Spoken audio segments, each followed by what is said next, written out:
Bismillahirrahmanirrahim. Assalamualaikum warahmatullahi wabarakatuh. Saya Muhammad Ardi Indraswara. Di sini saya akan menyampaikan 3 dari 7 materi fikih ibadah yang telah disampaikan minggu lalu.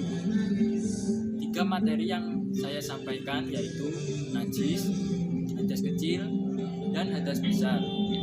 Materi yang akan saya sampaikan yang pertama yaitu najis.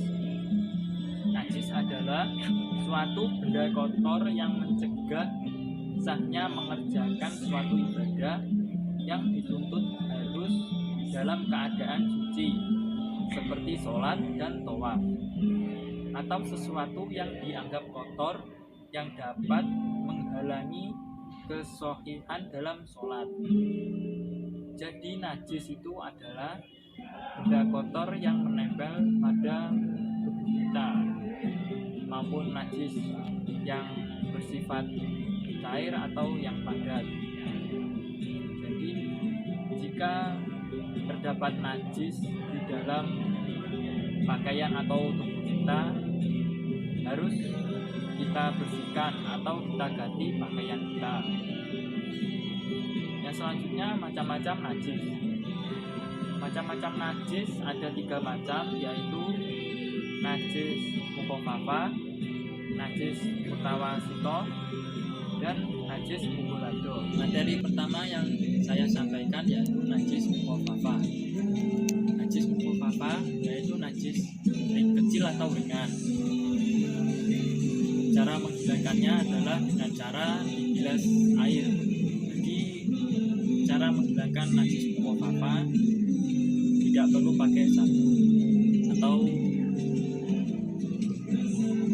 atau sepet atau yang dan lain sebagainya yang bisa mensucikan. Cukup dibilas dengan air. Kalau tidak ada air bisa pakai batu dan lain sebagainya. Dan contoh najis mukhafafah yaitu air kencing bayi laki-laki yang belum memakan makanan apapun, yang hanya meminum ASI yaitu air susu ibu. Yang kedua adalah najis mutawasito. Najis mutawasito adalah najis yang sedang, najis yang di antara najis mukhafafah dan najis mughalladzah. Contohnya adalah kotoran hewan atau manusia, darah, nanah, minuman keras, bangkai. Selain bangkai ikan dan belalang. Najis mutawasito bagi menjadi 2, yaitu najis ainiyah. Najis ainiyah adalah yang ada zat dan sifat-sifatnya, yaitu najis yang bendanya berwujud seperti darah dan air kencing. Yang kedua adalah najis hukmiyah. Najis hukmiyah adalah najis yang zat dan sifatnya tidak ada, yaitu najis yang tidak berwujud seperti bekas-bekas dan bercak-bercak saja.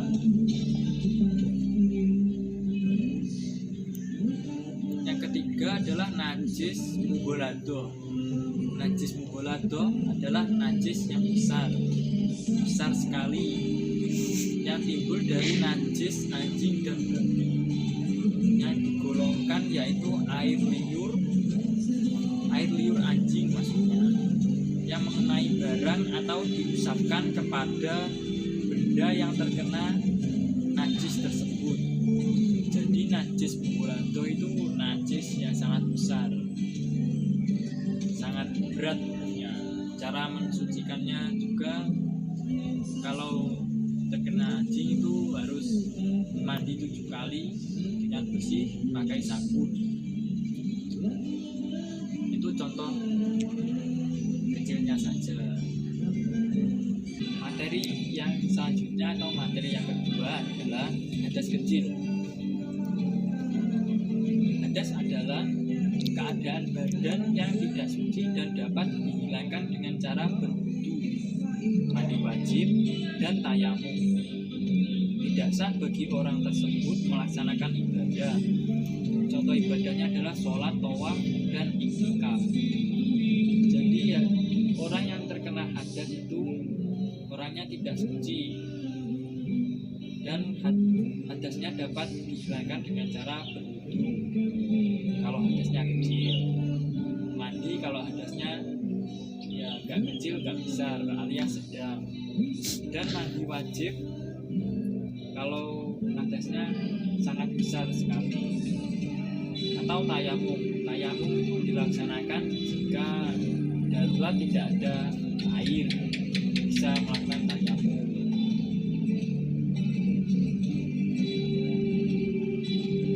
Orang terkena hadas tidak sah melakukan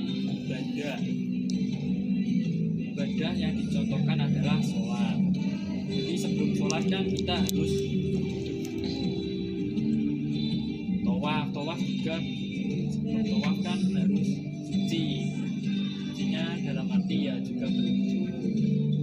Iktikaf kan juga itu, iktikaf harus berwudu, sebab iktikaf itu bertempat di dalam masjid.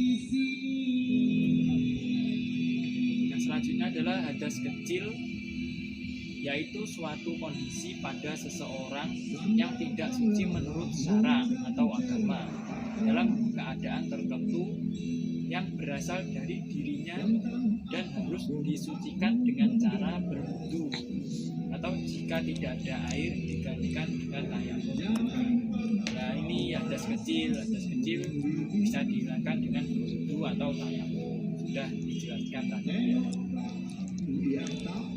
Ya, selanjutnya penyebab hadas kecil.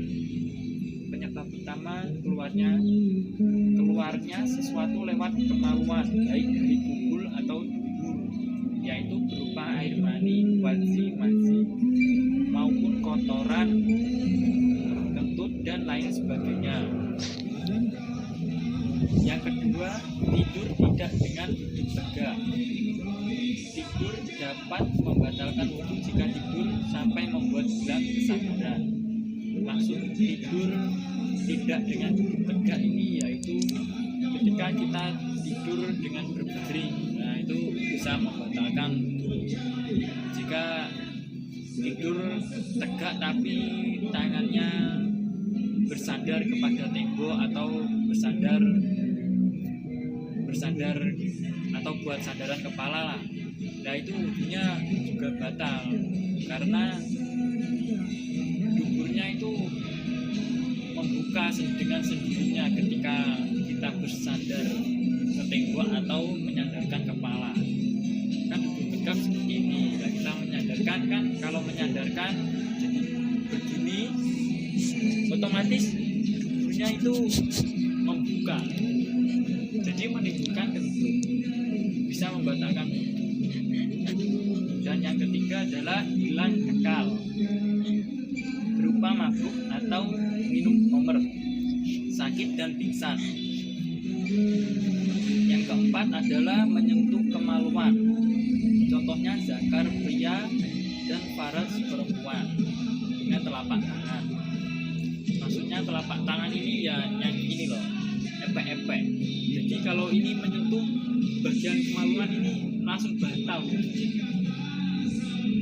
Yang selanjutnya adalah bersentuhan antara kulit perempuan dengan kulit laki-laki yang bukan mahramnya tanpa ada lapisan atau penghalangnya. Jadi kalau ada laki-laki dan perempuan bukan muhrim lah, bukan muhrim,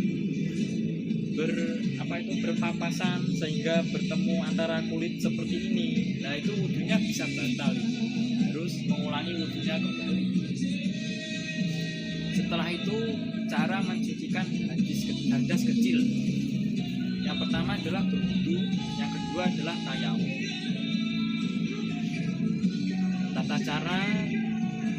Tata cara tayamum adalah niat. Yang kedua, menepukkan debu dengan kedua telapak tangan. Jadi yang ketiga atau yang terakhir adalah hadas besar. Hadas besar adalah sesuatu yang menyebabkan seseorang harus melakukan mandi wajib, seperti junub, haid, dan menyentuh mayit atau suatu keadaan yang muncul pada diri seseorang. Jadi hadas besar ini adalah hadas yang sangat berat, yaitu sampai menyebabkan seorang harus melakukan mandi wajib. Nah, contohnya itu seperti junub tadi, haid, dan menyentuh mayit. Selanjutnya penyebab hadas besar. Yang pertama adalah keluarnya mani atau sesuatu yang keluar dari kemaluan wanita atau laki-laki ketika disertai dengan syahwat, baik saat tidur atau sadarkan diri. Jika mani keluar karena sakit, maka tidak diwajibkan mandi. Yang kedua adalah melakukan hubungan seksual atau jima atau sanggama. Meskipun tidak keluar mani, hal tersebut mewajibkan mandi berlaku atas laki-laki maupun perempuan. Maksud mandi ini adalah mandi junub tadi, mandi besar lah secara istilahnya. Yang ketiga adalah berhenti dari haid dan nifas, yaitu diwajibkan mandi besar untuk melaksanakan kewajiban sholat 5 waktu kembali. Nah, ini jadi ketika seorang perempuan dalam keadaan haid atau nifas, setelah haidnya tidak keluar atau nifasnya sudah selesai, ini diwajibkan mandi besar. Karena dalam keadaan haid dan nifas itu seorang perempuan kan tidak suci karena terdapat darah kotor yang keluar dalam tubuhnya. Dan yang keempat adalah masuk Islam. Diwajibkan mandi besar sebelum mengerjakan sholat.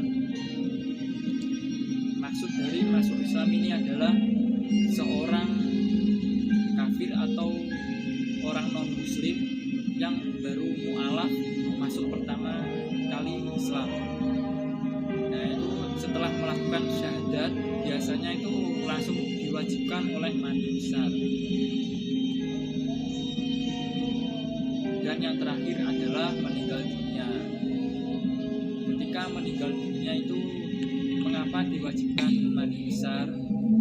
Karena ketika meninggal itu ya mandinya cuma 1 kali itu, langsung diwudukan oleh yang memandikan dan terus dikafani, serta kalau ditaruh di liang kubur dihadapkan ke kiblat. Jadi orang itu kalau hidup atau meninggal itu tetap beribadah kepada Allah Subhanahu wa Ta'ala. Dan yang seterusnya adalah cara mandi junub atau besar. Yang pertama, berniat dalam hati. Seterusnya, menggulirkan air ke seluruh tubuh secara merata sehingga dapat mengenai rambut sampai kulit-kulitnya.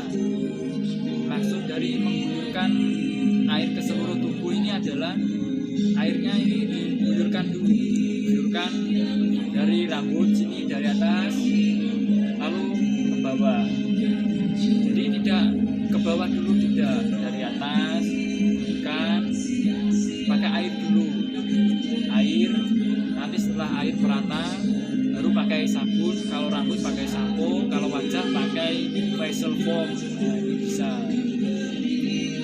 Dan itulah kurang lebih materi fikih ibadah 3 dari antara 7 materi yang telah disampaikan. Mohon maaf bila ada kurang lebihnya. Wassalamualaikum warahmatullahi wabarakatuh.